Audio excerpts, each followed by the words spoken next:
Welcome back to Velluminous Gaming, and we've started up here with, this is Neverwinter Beta Weekend number 2, March 8th. And I'm going to do a full breakdown of all the races, all the classes, and really get you a little bit more of the character creation than what we went into previously. They have included the half-orc race this week. Half-orcs combine the best quality of humans and orcs, though some would argue that the good quality of orcs are few and hard to find. Blah blah blah blah blah. As far as ability scores, they can give you a +2 Dex, Con, or Strength. They have Furious Assault. Your critical hits do an additional 5% damage, so definitely consider like your half-orc fighter. They definitely do more damage there.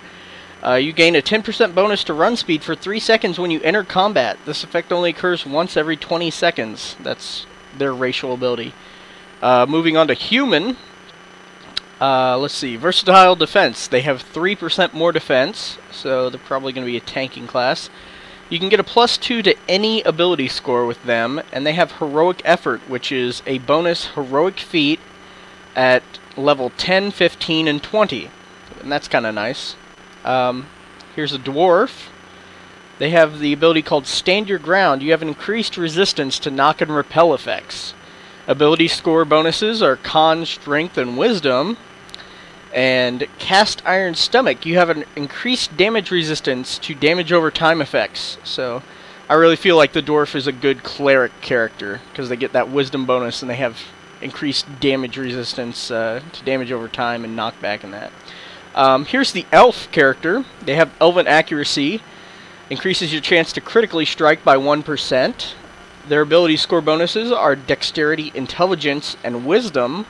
And they have Wild Step. You have a 10% resistance to effects that slow your movement. So that's stuff like spider webs, if they have it in here, grease, things like that. Moving down here, we're going to pick up the Halfling. They have Nimble Reaction. Your small stature grants movements, or your small stature and quick movements grant 3% chance to deflect incoming attacks. So they have higher deflection. That's more of a rogue kind of thing. 2 Dex, Charisma, or Con, and they are bold. Your fearless nature increases your resistance to crowd control effects by 10%. That's stuff like fear. Okay, the Tiefling. Blood Hunt. You deal an additional 5% damage to targets that are below half health. +2 Charisma, Con, or Intelligence. And whenever you are hit, you have a 10% chance to lower the power of the attacker by 5% for 5 seconds. And here's the half-elf. Dilettante. +1 to a non-class ability score. Ooh, that's kind of interesting. +2 Con, Charisma, or Wisdom. And Knack for Success. You are naturally better at many facets of life, gaining +1 Deflection, +1 Critical Severity, and +1 Gold Fine.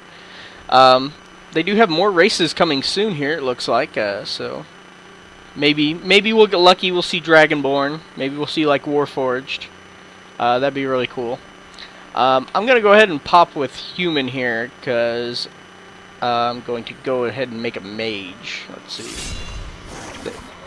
They have more coming soon here. Trickster Rogue. Masters of Stealth and Misdirection, the Trickster Rogue maneuver across the battlefield and strike from the shadows with paired dagger.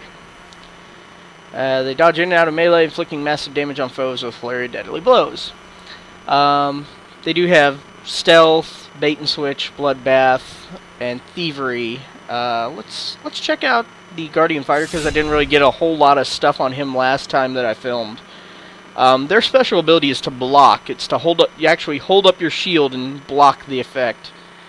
They do have a encounter power that taunts nearby foes to make them attack them. So they're the aggro magnets. They're your tanks. Fighter's Recovery. You steady yourself and gain vigor of the fight by come by temporary healing for a large portion of that. Wow, that's written really weird. You steady yourself and gain vigor for the fight to come by temporary healing for a large portion of the damage you deal. And their special skill is Dungeoneering. I believe that's the same as the Cleric.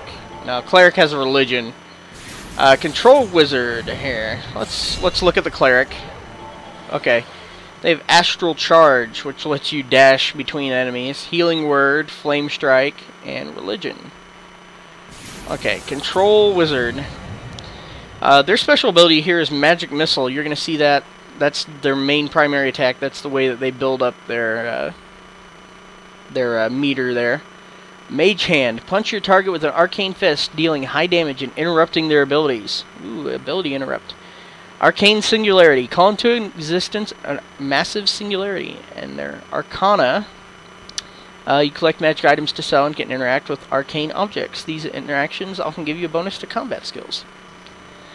Of course, the primary ability score for wizards is going to be Intelligence. They have, I don't know why they went and did that. They put Wisdom as my +2, which I think is just dumb. As you'll notice, oh, hey, they finally got it where it's rolling more stats. How about that? Now it's actually rolling the stats. Previously, last weekend, you were stuck between a select amount of possibilities here. So this is really kind of cool. I'm going to see if I can get a 20 intelligence and compare it here and roll again to another 20.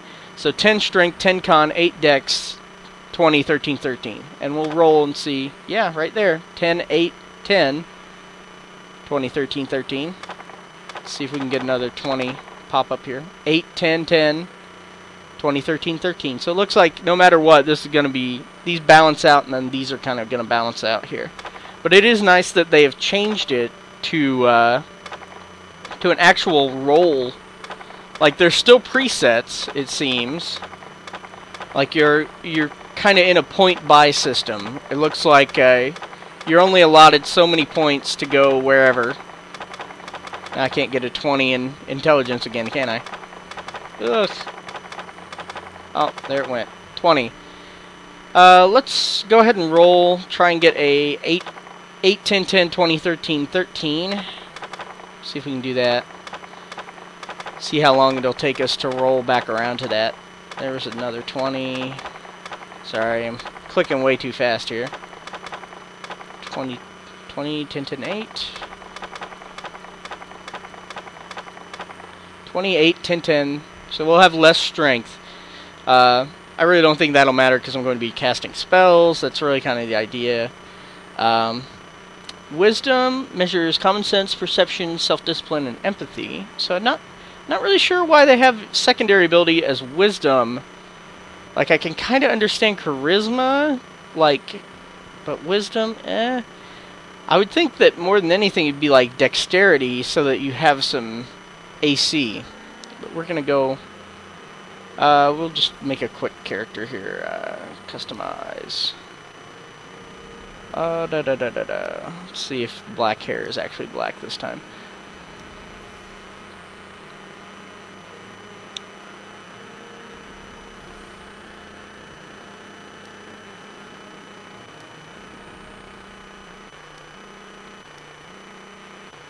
Clicked on the wrong thing.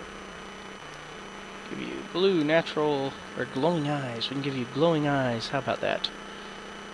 They don't really seem to be glowing.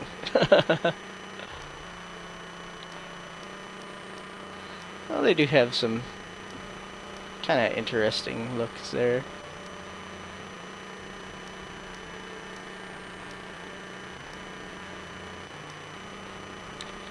Still not a lot of options, I feel, as far as character customization goes. Oh, maybe it's just me.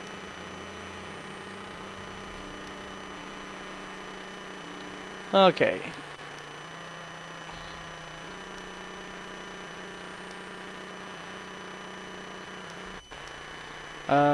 Horns, of course, you can't do unless you're a member of Tiefling class. Scars, face scaling, you can mess with all sorts of body settings and that. Like, you can make them real heavy, fat, make them real skinny. They do have all sorts of actual scaling options here as well, so we'll just we'll continue with him as he is. Here's what I want to get into. These are backgrounds. They don't actually have an effect on anything in game, is what I've been told. They don't have an effect in game. You can choose where you're from, and like it's just basically your character background. It's your backstory. It's what you were before you came to Neverwinter. And they have all sorts of locations that you can pick from. Of course, you can come from Neverwinter, Waterdeep, Baldur's Gate, the Dragon Coast, Cormyr. We'll make myself a purple dragon from Cormyr. I'll be a war wizard essentially. Again, there's no real difference here as far as like what god you worship.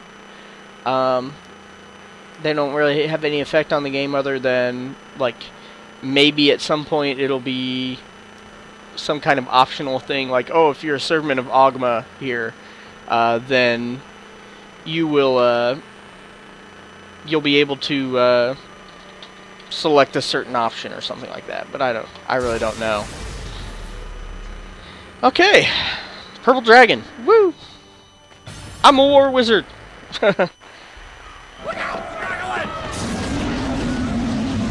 Oh, they've added an intro movie this weekend.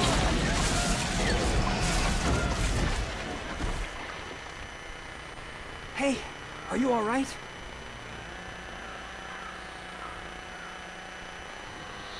Wow, there's actually... Okay. Thank the gods. When I saw the Dracolich attack the ship, I was afraid there'd be no survivors. What brings you to Neverwinter? Adventure? I can guarantee. Riches? Up to you. As you may have noticed, your next objective. the necromancer Belinda is assaulting the city with her undead. Plenty of opportunities for an inspiring adventure to make a fortune. Search the wreckage along the shore from the pier. It's dangerous to go unarmed right now. When you finish, head up to the camp at the top of the hill. They've got a nice warm fire up there. You'll feel better once you've dried out.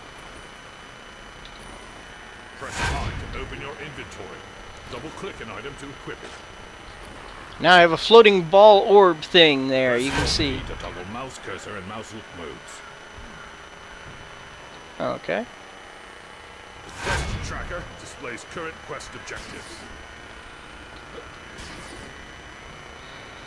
So he has a teleport. His like the Guardian Fighter has a shield block. The cleric has dash. Looks like this guy has a teleport, kind of the same as the rogue there. All right. Well. Good to meet you. It's good to see someone survive the attack on the ship. Although we stopped Valindra's main force, the battle is far from over. Get first aid to wounded soldiers on the battlefield. Mindless undead who lost their masters in the fighting. To make matters worse, the enemy is raising our dead to use against us. Acolyte Naaman is performing a ritual of Kellenvor to lay the wounded dead to rest. That is sure. And there's the magic missile attack. I must stay and make sure Naaman finishes her ritual. Could you search the battlefield for any wounded we missed and send them here? After you finish with the wounded, go to Del McCourt's camp and tell him our situation.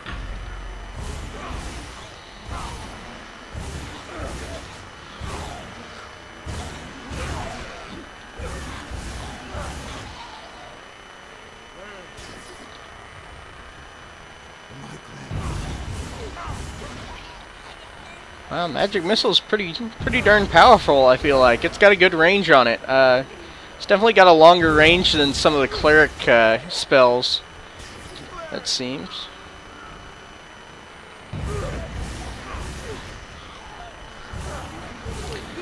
It also seems that I'm not getting any experience for killing these guys, so I'll run back to where we were at here. Oh.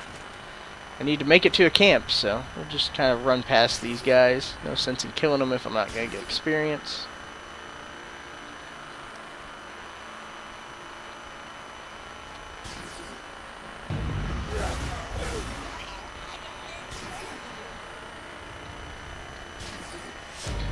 Alright, now I'm level 2. We were lucky to drive Valindra's forces. The level guide displays everything you get for leveling up. It may also offer important quests. Let's see what we got. I have a new at-will power, Ray of Frost. Awesome.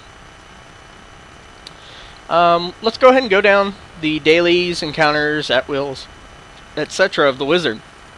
So daily power, the first one you're going to get is called Ice Storm. Unleashes a massive wave of ice, knocking away enemies and leaving them briefly prone and adding chill. And then you'll get Oppressive Force at level 6. Creates an oppressive magnetic force that dazes nearby enemies and then explodes after a brief delay, dazing them further. On cast, you build a stack of Arcane Mastery. Next up, at level 11, Ice Knife. Summon and slam down a huge blade of ice to leave your foe prone and add 3 stacks of chill. Looks like Ice Storm levels up at level 14. Does more damage, it looks like. Oppressive Force levels up at 18. Ice Knife, again at 27. Ice Storm at 27. Or 20. Ice Knife at 26. Ice Storm at 27. Oppressive Force. Arcane Singularity at level 35 creates powerful singularity that sucks all enemies into a large area. When cast, you gain a stack of Arcane Mastery. Looks like you go clear up to level 55. Arcane Singularity jumps up at 46 and 55, and then your Paragon power there at level 60. Encounter powers, Chill Strike. Hurl a powerful icicle, stunning them and adding chill. At Spell Mastery, the icicle now shatters on impact, also damaging those around your target. Entangling Forces, stun your target, pull them into the air and choke them for a short period of time. Duration increased for each stack of Arcane Mastery. Spell Mastery holds foes slightly longer, and when first cast, enemies near the target will be pulled towards them. The Spell Mastery is kind of like the Cleric toggle. Remember, the Cleric's primary attack was this lightning bolt kind of throwing attack, and if you toggled, you would get this healing mode. I can't remember what it was named off the top of my head, but you would enter like healing mode, and instead of throwing lightning bolts, you'd be throwing heal. Or like a damaging beam. That's kind of what this Spell Mastery here is. It's going to be a toggle skill that I'll get later on. Conduit of Ice at level 7. Turns target enemy into a conduit for an icy storm, dealing damage to them and reducing damage for enemies around them for a short period of time. Damage is increased by 5% for every stack of chill, and those effects are constantly refreshed. Now adds a chill effect to target hit by conduit of ice and increases the size of the area effect with Spell Mastery. Repel. With a powerful blast, push your target away from you at high speeds. Distance increased based on stacks of Arcane Mastery. Spell Mastery now affects multiple targets. Chill Strike levels up again at level 10. Rave Enfeeblement. Over several seconds, deal damage to your enemy and decrease their damage and mitigation. Debuff duration increased based on stacks of Arcane Mastery. Spell Mastery gains an additional charge, and if recast on the same target twice, will double the effectiveness of the debuffs. So that's cool. Entangling Force levels up again at 16.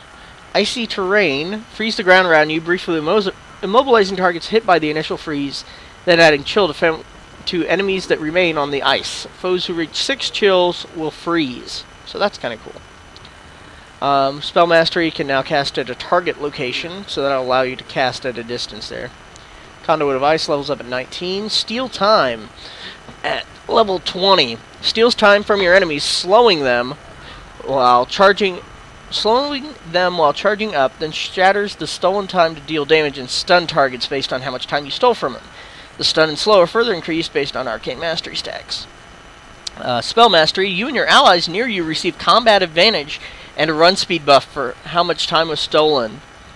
So that's kind of neat. That's a nice little haste there. Repel levels up. Chill Strike. Ice Rays. Let's see. Ice Rays. Blast 1 or 2 targets with icy beams, briefly immobilizing them and adding chill. First cast of this spell puts a rune mark over your target. Second cast will fire both the rune mark target and your current target. The spell effect is increased if both beams are fired at one target. Spell Mastery deals 50% more damage, immobilizes for an additional half second, and adds an extra stack of chill. Entangling Force, Rave Enfeeblement, Conduit of Ice. Let's see if we got something new here. Paragon Power at level 40. shield at level 45 forms a constant shield that's diminished by incoming damage. Shield absorbs a large amount of damage if not diminished, and recovers if undamaged for 5 seconds. Can be recast. Pulse the shield outwards, damaging and pushing enemies away from you, but removing the shield's protection. Push and cooldown are improved based on stacks of Arcane Mastery. So that's real neat. Shard of the Endless Avalanche at 50. Man, I can't talk. Summon a boulder from the chaos of the Eternal Avalanche, and then use the follow-up power to hurl the boulder through your enemies, knocking them prone. Standing near the boulder will slowly build Arcane Mastery. Eventually, after being created, shortly after being hurled, or after impacting 2 enemies, the boulder will shatter, dealing damage and knocking back enemies. With Spell Mastery, the shard can now be dropped at a target location and will prone targets it lands on. That looks like it for encounter powers. At wills, you got Magic Missile, Ray of Frost. We know what those do, or we'll at least be seeing those. Magic Missile and Ray of Frost level up at 8, 12, 21, 23. At 15, we get Chilling Cloud. Attacks your target with a swarm of ice crystals. Third hit of this power also damages enemies near your target, briefly reducing their attack and adding chill. Paragon power at 30, chilling at 32, Paragon 39, chilling 43, Magic Missile, Paragon, Ray of Frost, chilling zone. Class skills. Level 10, Chilling Presence, increases the damage you deal by 2% for each stack of chill on your target. Orb of Imposition increases the duration of your control powers by 10%. That's a pretty good one there. Think if that's a minute, then that's an additional 6 seconds there. Paragon power at 30, 42, and 55. General. We know what those are. I went through those at the intro there. Feats. Let's see here. So starting out here, we have Controllable Action, Weapon Mastery, and Toughness. Toughness increases your max HP by 3, 6, and 9%. You may want that as a wizard. Weapon Mastery, 1, 2, 3% greater chance to land a critical. And you gain an additional 0.2, 4, 6, 8, and 1% of your max action point when you cast a control power. See, I don't think that's enough to be worth it, you know? In the long run, yeah, it's going to be, but, you know, you're going to be casting your action power quite a bit.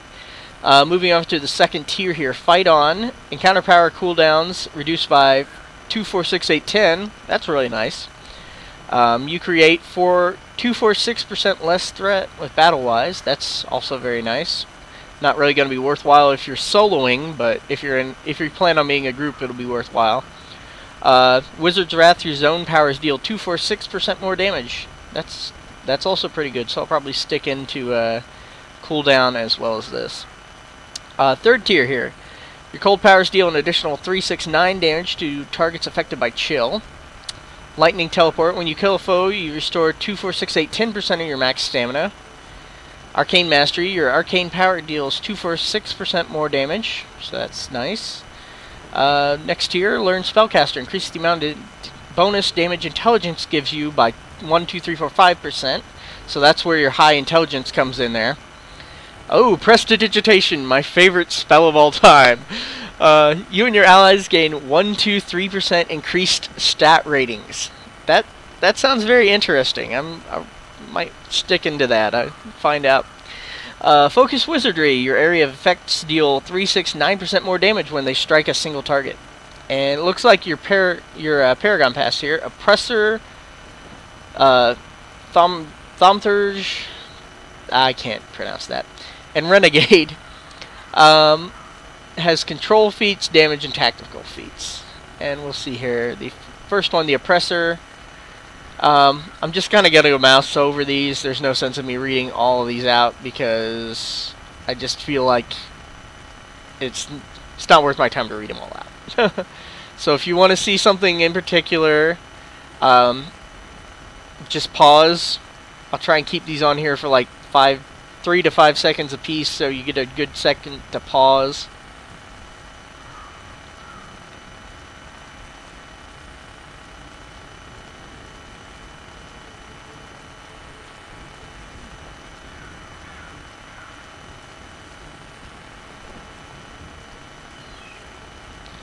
Okay, the next tree here, the Thaumaturge. I have really no idea how to pronounce that.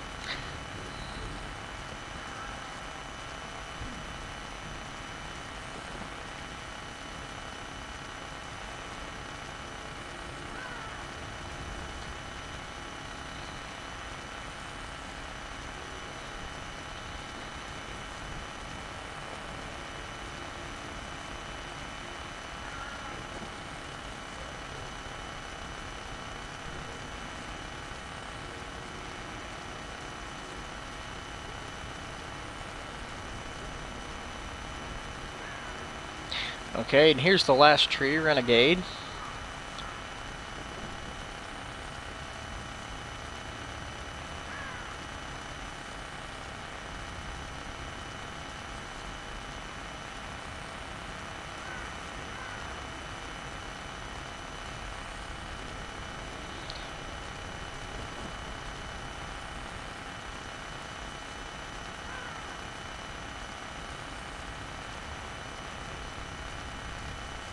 Alright, and from here we're gonna blow through and